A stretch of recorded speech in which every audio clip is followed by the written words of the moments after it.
Hello everyone, welcome to the Military News Channel. Developed in the 1970s, the Abrams main battle tank has been the mainstay of the U.S.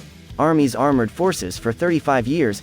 In the decades since the M1 entered service, the tank has been upgraded many times, receiving a new 120mm gun to replace the original 105mm weapon and ever-improving armor.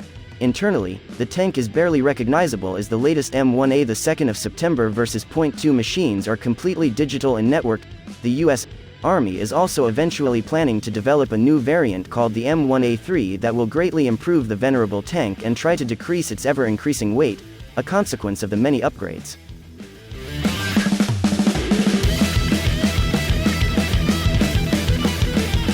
Meanwhile, tank development has not stood still in other parts of the world. The Soviet Union may be long gone and there is no longer the threat of a massive Red Army onslaught coming through the Fulda Gap in Germany, but Russia has continued to develop its tanks. The latest operational incarnation is the formidable T-90 main battle tank. Nonetheless, main battle tanks aren't really the priority they used to be for most Western powers.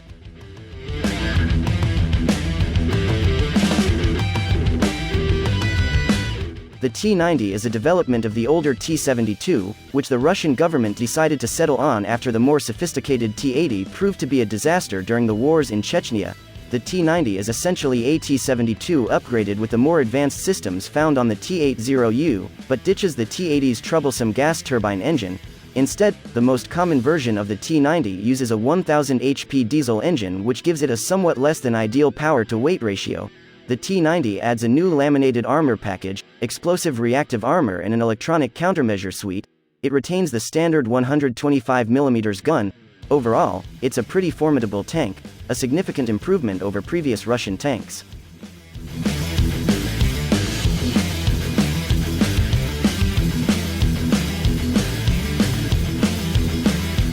On a one-for-one basis, the M1A2 is still a superior design, but it's also a lot more expensive. U.S. armor doctrine places a premium on seeing the enemy first and getting the first shot to ensure victory. A result of decades worth of analysis, the Abrams is designed around that concept.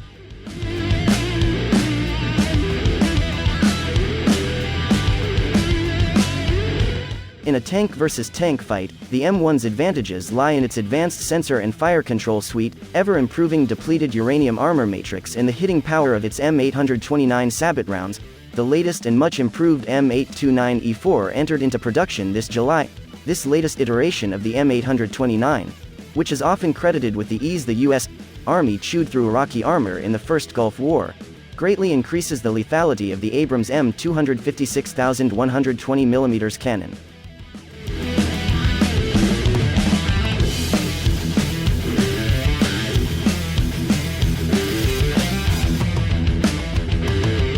The M1A. The 2nd of September version 2 is continually being improved. Research and development work is focused on networking, mobility and protection according to Army's FY16 budget submission.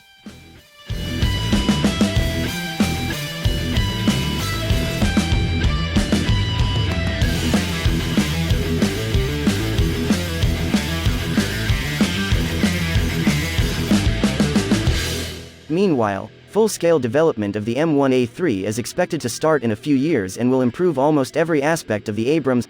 The new Abrams derivative should be significantly lighter and more mobile while also increasing its armor protection. It will also feature much improved computer systems and sensors.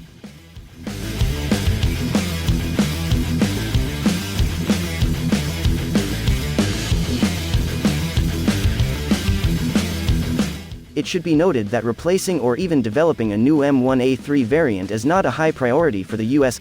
Army. The Army is being drawn down after the U.S. ground forces were pulled from Iraq and Afghanistan, and with the focus on the Pacific theater, the service is looking for ways to carve out its niche. Even with Russia's actions in Ukraine, no one seriously expects the United States to engage in another large conventional land war in the foreseeable future. Thus, the most likely scenario for U.S. forces to run into something like a T-90 might be in some kind of hybrid war, and there might be more cost-effective ways to deal with isolated pockets of enemy armor.